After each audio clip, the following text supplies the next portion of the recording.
Entonces, bueno, a ver, de pequeño tú cuando empezaste a estudiar, ¿pensabas que llegarías a ser un científico de tal calibre como eres ahora? Bueno, la verdad es que cuando uno es pequeño, indeciso, no tienes muy claro cuál es tu futuro, yo ni siquiera sabía si iba a ser científico o no. Lo del calibre lo dices tú, porque uno cada mañana se da cuenta de lo que le queda por hacer y lo que no ha hecho y lo que han hecho otros, ¿no? Pero te diría que lo que yo intenté hacer en mi vida fue estudiar, trabajar, formarme y tratar de contribuir a que la vida sea un poco mejor, ¿no? Y lo hago ahora desde la bioquímica y la biología molecular, que es la disciplina que escogí, pero hay muchos caminos para llegar a lo mismo. ¿Y por qué decidiste estudiar bioquímica y biología molecular? Muy bien esta pregunta, ¿no? Porque yo vivía y nací y hasta los 16 años estuve en un pueblo en el que la base de la economía era la química, la industria química. Y entonces a los que estudiábamos bien, nuestros profesores del instituto nos dirigían hacia la química como una forma de ascenso social, porque la mayoría de los responsables de las empresas, los ingenieros, los químicos, venían de fuera. Y aquellos profesores pues querían que desde el pueblo no fueran únicamente los trabajadores, los obreros, los naturales del pueblo, sino que también pudieran incorporarse pues, universitarios que hubieran nacido allí. Y la verdad es que me impulsaron a estudiar química por eso. Lo que sucede es que yo llegué a la universidad, a Zaragoza, y me di cuenta de que a la química le faltaba un componente vital que yo ambicionaba, ¿no? Algo más vivo, más directo, ¿no? Y tuve la suerte de tener un profesor en primero de carrera que me explicó que aquello que a mí me interesaba se llamaba bioquímica, cosa que yo ignoraba, no sabía ni que existía la bioquímica. Entonces era una disciplina en formación, en crecimiento. Y me dijo que para estudiar eso había que irse a Madrid. Entonces yo lo planteé en mi casa, les pareció que era una aventura, porque entonces ir desde el Pirineo de Huesca a Madrid parecía que era un viaje larguísimo, ¿no?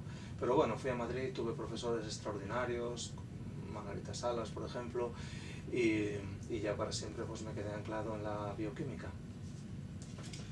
Y a ver, ¿Puedo una cuñita? Sí. ¿Me dejáis una cuñita a mí también? vale. ¿Podrías decirnos eso, el nombre de ese profesor que te marcó tantísimo? Sí. Y la influencia de Margarita Salas, claro que Sí. es enorme, ¿no? Este profesor que me dirigió hacia la bioquímica lo recuerdo perfectamente. Se llamaba Don Horacio Marco y ya su nombre indicaba cómo era. Era un profesor extraordinariamente duro, durísimo.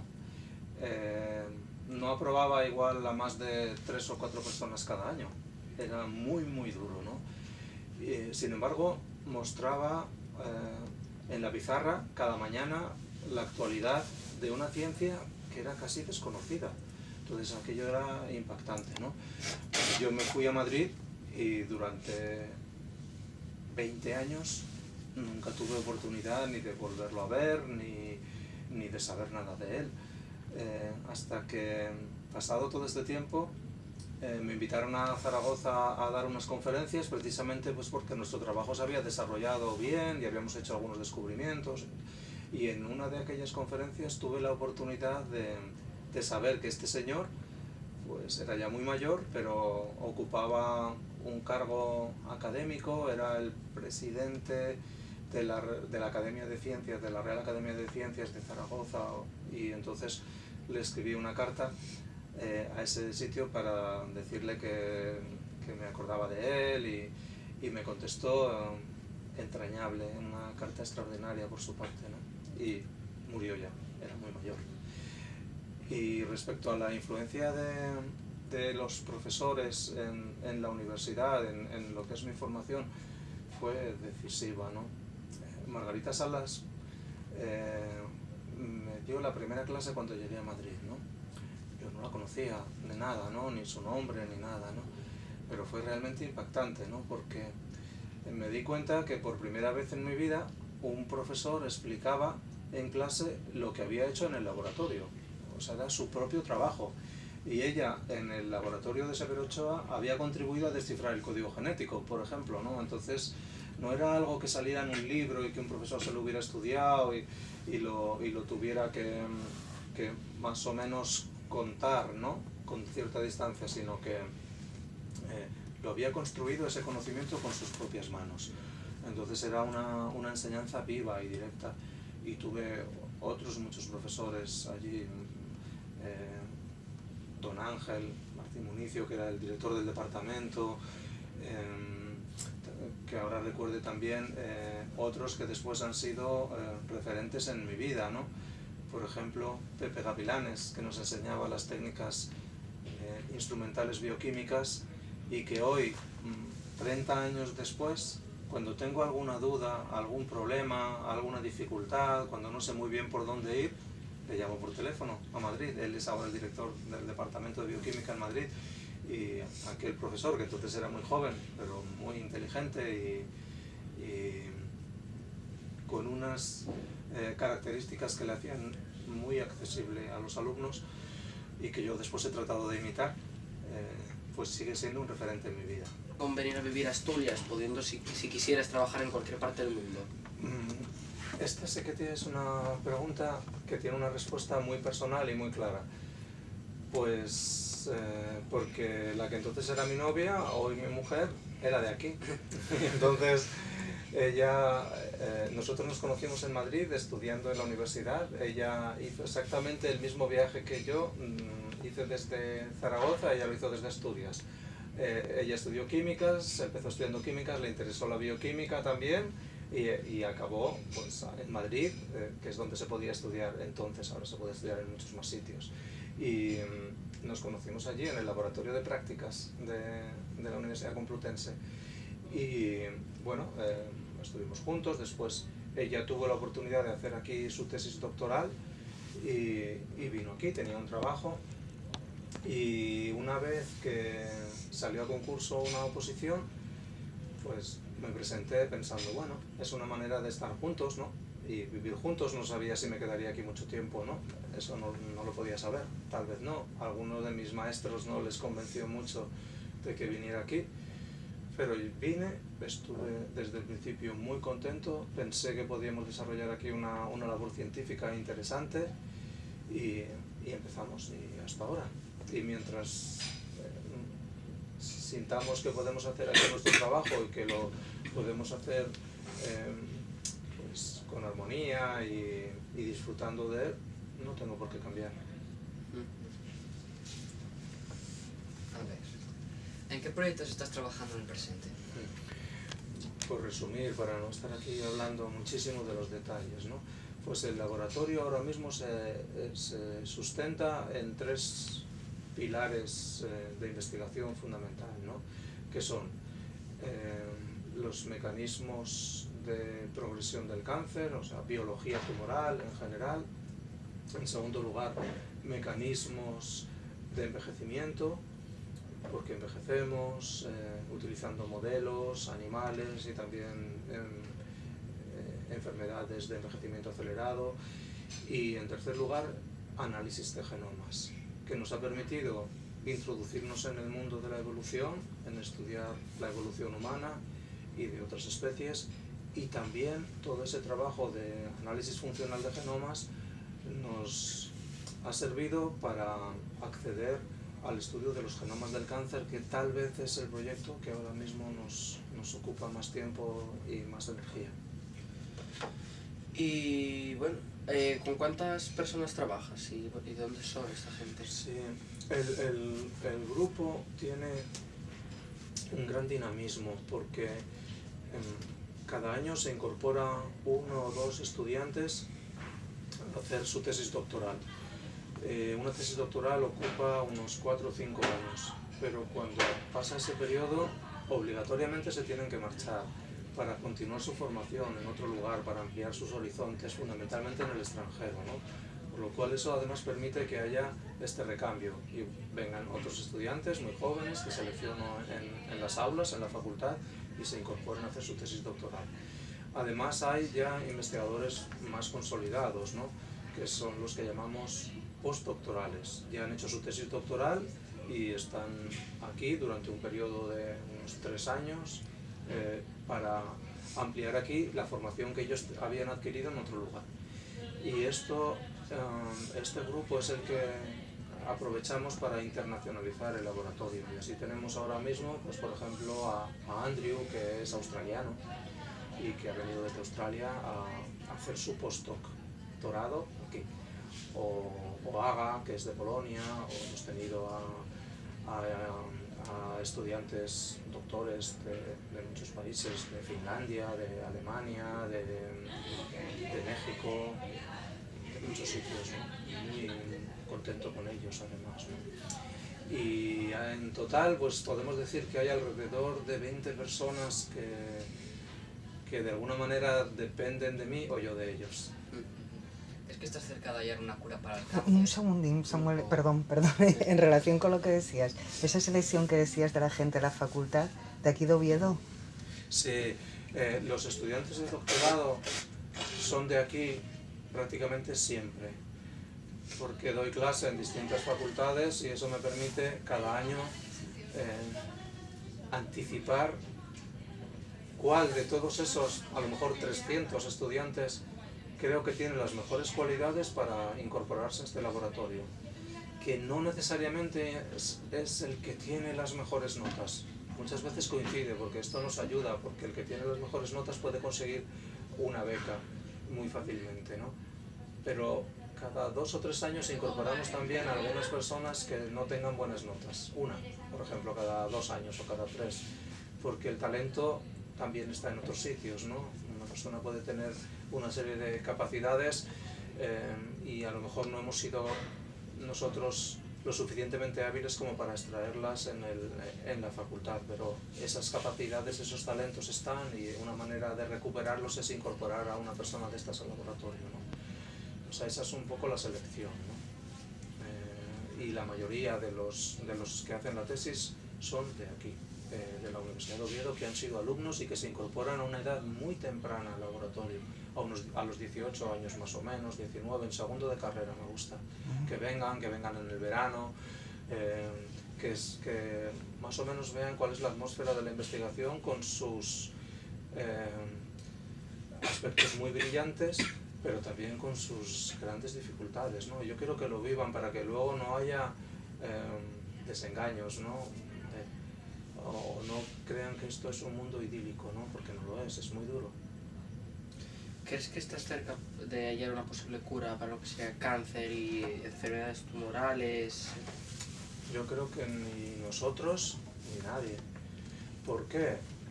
Porque no, por principio, por definición, por lo que ahora sabemos que es el cáncer, no hay una única cura para el cáncer, ni creo que la habrá nunca, ¿no? Porque lo que llamamos cáncer es un conjunto muy complejo de enfermedades, más de 200 distintas, por lo menos. Y después, cuando ahora nos estamos aproximando a lo que es el corazón del cáncer, a entender lo que llamamos el paisaje genético a través del estudio de los genomas del cáncer, estudiar cuáles son las alteraciones que ha acumulado una célula tumoral para transformarse, pues todavía entendemos que es un proceso único en cada persona. Es más, en cada tumor de cada paciente pasan una serie de cosas y esas alteraciones moleculares son las que tenemos que tratar de entender, y ante eso es muy poco probable que podamos encontrar una única clave. Al revés, la idea actual es ir hacia terapias individualizadas, algo que sirva para cada tumor de cada paciente, y para eso hace falta un conocimiento muy profundo que todavía no tenemos.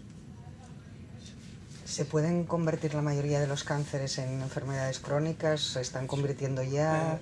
Bueno, todavía hay que mantener que la primera esperanza es curarlo, o sea, decir, bueno, vamos a acabar con esto, ¿no? Y en más de la mitad de los casos se consigue, ¿eh? Más de la mitad. Luego, el cáncer no es una enfermedad incurable, sino que en más de la mitad de los casos se cura. En otros, en los que ahora ni la medicina ni la ciencia pueden aportar respuestas, lo que pretendemos es eso, al menos que se pueda controlar, ¿no? Aunque no se pueda erradicar esas células tumorales de ese paciente, al menos que se puedan mantener bajo control, ¿no? Y desde ese punto de vista pues, sería una enfermedad crónica, ¿no?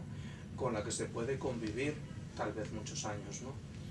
Pero el objetivo primero tiene que ser, bueno, vamos a ver si lo logramos curar, y si no, vamos a ver si lo podemos ralentizar. Y todavía hay casos que ni siquiera se puede llegar a eso. ¿Cómo descubriste la colagenasa 3, que según hemos leído se encuentra en tumores y otro tipo de enfermedades? Bueno, en el laboratorio hemos descubierto muchos genes nuevos que todos tenemos, más de 60, pero este que apuntas es precisamente uno de los que más satisfacciones nos ha dado, porque fue uno de los primeros y porque es muy relevante, está profundamente alterado en el cáncer, en artritis, en otras enfermedades. Ya se han desarrollado algunos inhibidores frente a esta proteína que cuando funciona más de la cuenta o en el sitio que no debería funcionar, pues contribuye a la progresión de distintas enfermedades, desde el cáncer hasta la artritis o otras enfermedades inflamatorias, ¿no? Su descubrimiento fue, como muchas veces pasa con la ciencia, y más porque esto ya pasó hace bastantes años, con un poco de suerte, ¿no? Nosotros intuimos que había un vacío de conocimiento en cuanto a mecanismos de progresión del cáncer mediados por un conjunto de proteínas que se llaman proteasas, y decidimos estudiar en los tumores, no en líneas celulares, que es un sistema un poco artificial, sino en tumores directamente extraídos de los pacientes y que nos llegaban directamente desde el quirófano. ¿Qué es lo que había allí? ¿Qué alteraciones moleculares podía haber? Y buscando por técnicas de biología molecular algo que estuviera profundamente alterado, encontramos la colagenasa 3, que estaba miles de veces incrementada en sus niveles respecto a las células no tumorales. Y, ¿quién te da la financiación para los proyectos? Esto es también una pregunta muy importante porque, por ejemplo, este mes prácticamente lo he dedicado en su totalidad a la escritura de proyectos para solicitar financiación. Nuestras fuentes de financiación son diversas, pero siempre obedecen a un rigor científico. Uno tiene una idea y no dice, es que he descubierto algo y me tienen que dar dinero para... No. Uno escribe un proyecto basado en unos antecedentes y se envía a una agencia de financiación, que puede ser el Ministerio de Ciencia e Innovación en Madrid o en Europa. La Unión Europea tiene programas de investigación a los que concurres, que son muy competitivos, porque a lo mejor de 100 proyectos que se envían, o de 100 investigadores que envían sus proyectos, a lo mejor solo se financian 10 o menos. Fundaciones privadas, ahora mismo nos ha estado ayudando en los últimos 5 años la Fundación Marcelino Botín de una manera muy generosa. Bueno, pues hay varias formas, ¿no? Y uno lo que tiene es que intentar desarrollar sus ideas, ponerlas sobre el papel, basarse en unos antecedentes muy sólidos científicamente, en unas publicaciones cuanto más importantes, más credibilidad te otorgan, y tratar de conseguir ese dinero que es el que va a mantener el pulso y el impulso del laboratorio. ¿Y eres tú mismo el que realizas ese trabajo, digamos, burocrático? Sí. ¿Tú mismo? Sí, sí. Sí, Esto que consume mucho tiempo y mucha energía. Ya, ¿no? pero es muy importante, ¿no? Ya. Porque, claro, yo tengo que escribir los proyectos, por supuesto los discuto con las personas que tienen más experiencia en el laboratorio, e incluso también con los más jóvenes, porque el conocimiento es lo que marca el ritmo. Como siempre digo, esta silla no tiene dueño y este despacho tampoco. Solamente si continúo proporcionando ideas, revisando las de los demás, criticándolas, escribiendo artículos, merezco mi lugar, mi posición. Si no, pasaré al laboratorio y haré otras tareas, ¿no? Aquí yo creo que una cosa que además transmito a los estudiantes es que la puerta está siempre abierta para todo. Cualquiera puede criticar una idea, un trabajo y a mí mismo. Absolutamente. La jerarquía se desvanece siempre. Y por eso la financiación del grupo tiene que recaer fundamentalmente en un esfuerzo personal, ¿no? No podría decir, bueno, escribir vosotros un proyecto para... No, o sea, tengo que hacerlo yo, les consulto, les pido apoyo, ideas para contrastar, para que repasen las mías, pero todo circula. Esos proyectos, una vez escritos, los corrige hasta el último estudiante, o los manuscritos, los artículos que se envían, antes se discuten y se corrigen, y cualquiera que esté en el laboratorio, aunque sea un estudiante de segundo de carrera, tiene el derecho y la obligación de corregir y de criticar. ¿Cómo eres capaz de compaginar tu intensa vida laboral con tu vida privada?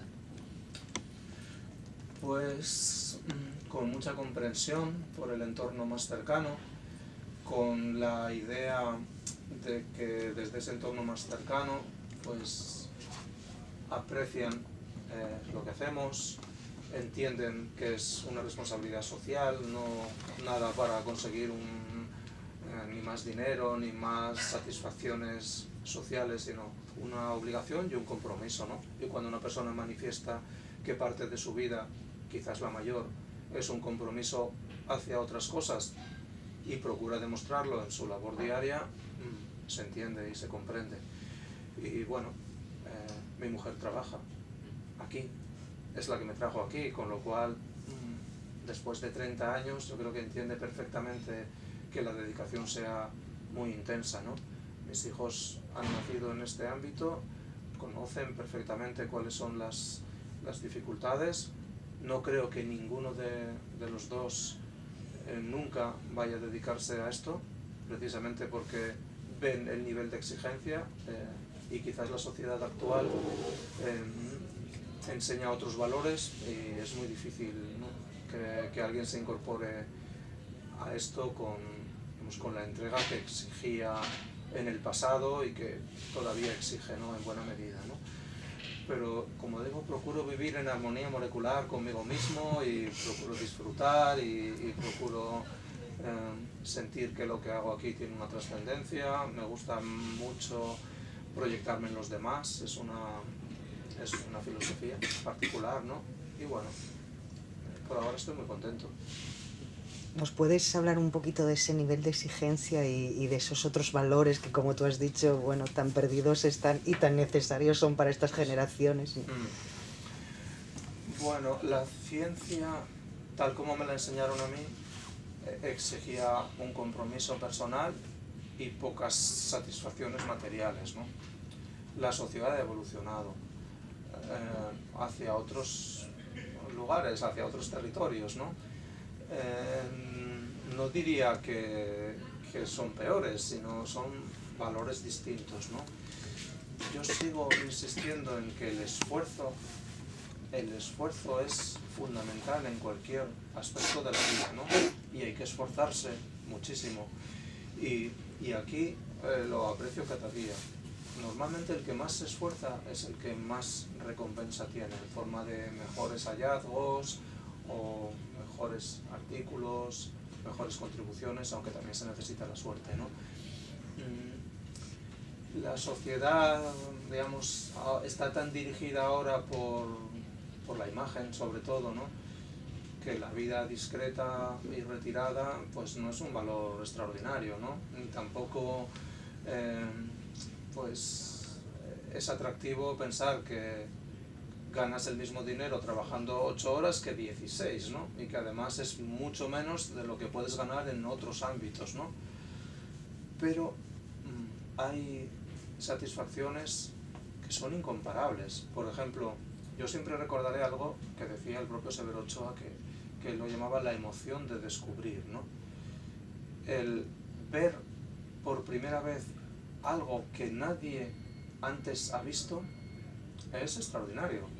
Es algo al alcance de pocos, aunque ese descubrimiento no represente ni la cura de ninguna enfermedad, ni un hallazgo que vaya a cambiar la dirección del mundo ni de la sociedad, ¿no? Sino que sea algo muy, muy pequeño, mínimo, ¿no? Que sea una cosa que te da una satisfacción a ti y como mucho a tus compañeros del laboratorio o a tu director de tesis. Pero eso es una sensación realmente brillante, el progresar en el conocimiento, el saber más cosas. Yo creo que ya os lo he dicho al principio, mi día comienza siempre estudiando un par de horas de lectura, de estudio, de reflexión, de pensamiento, y todas esas cosas crean satisfacciones, ¿no? Pero también entiendo, e incluso estoy intentando impulsar a mi manera, que las nuevas generaciones vean reconocido ese talento, ¿no? Y que el talento científico, intelectual, se ha recompensado hasta económicamente. A mí ya me pasó esa parte de la vida, ¿no? Pero sí que me gustaría que un estudiante que es el mejor en su carrera, pues luego se incorpore a un puesto de trabajo y reciba un salario acorde a sus méritos, ¿no? Y que se le reconozca y que se le recompense, ¿no? Y también económicamente, ¿no? Y esa será una forma de valorar el trabajo de los científicos, ¿no? Valorarlo también económicamente, ¿no? Ojalá esto pase, ¿no? Porque parece que en la sociedad actual lo que más vale es lo que más dinero mueve y bueno, me gustaría que los generadores de ideas también tengan acceso al mundo materialista, porque así se verán también recompensados en ese terreno.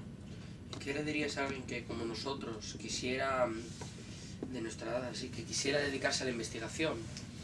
Pues les diría que es un mundo difícil, que tiene grandes emociones, grandes dificultades, salvo que cambie. Hay incertidumbres, pero que merece la pena. Que merece la pena. Es algo que merece la pena, ¿no? Y sobre todo la sensación de que estás haciendo algo por los demás, basado además en el talento, en el estudio, en el esfuerzo, y no digamos, en el ocio o en otros valores.